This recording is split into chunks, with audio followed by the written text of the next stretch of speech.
Luke chapter 14.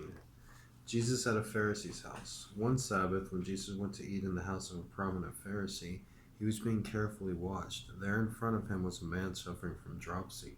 Jesus asked the Pharisee and experts in the law, "Is it lawful to heal on the Sabbath or not?" But they remained silent. So taking hold of the man, he healed him and sent him away. Then he asked them, "If one of you has a son or an ox that falls into a well on the Sabbath day, will you immediately pull him out?" And they have nothing to say. When he noticed how the guests picked their places of honor at the table, he told them this parable. When someone invites you to a wedding feast, do not take the place of honor, for a person more distinguished than you may have been invited. If so, the host who invited both of you will come and say, "Give this man your seat." Then, humiliated, you will have to take the least important place. But when you are invited, take the lowest place, so that when your host comes, he will say to you, "Friend, move up to a better place." Then you will be honored in the presence of all your fellow guests. For everyone who exalts himself will be humbled, and he who humbles himself will be exalted.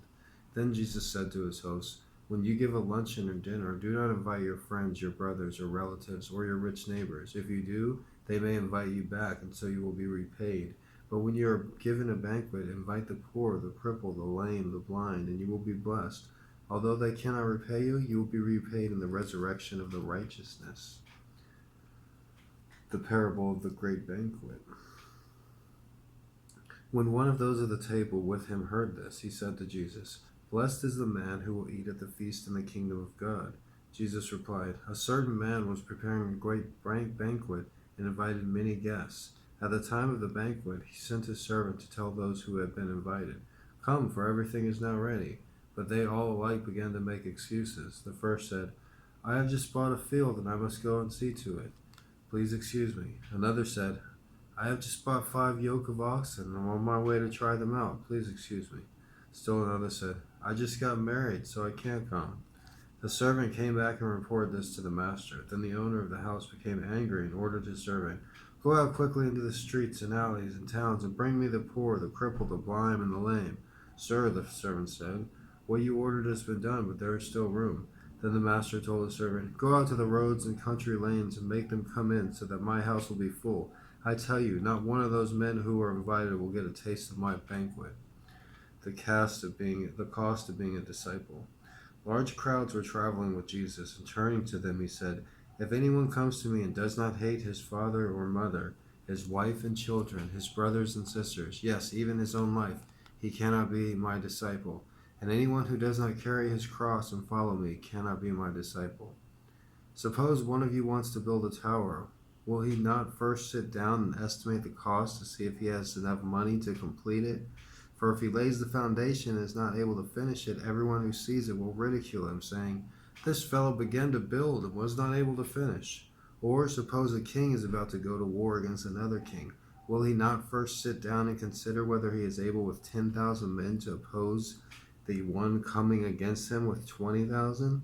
If he is not able, he will send a delegation while the other is still a long way off and will ask for terms of peace. In the same way, any of you who does not give up everything he has cannot be my disciple. Salt is good, but if it loses its saltiness, how can it be made salty again? It is fit neither for the soil nor for the manure pile. It is thrown out. He who has ears to hear, let him hear."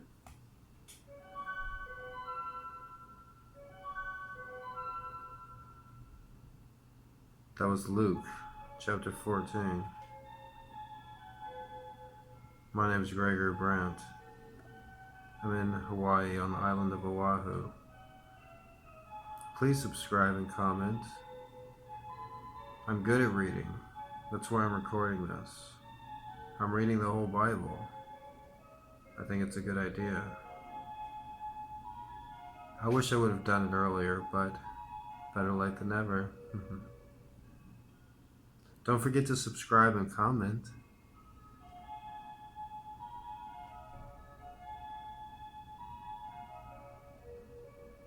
Bye now.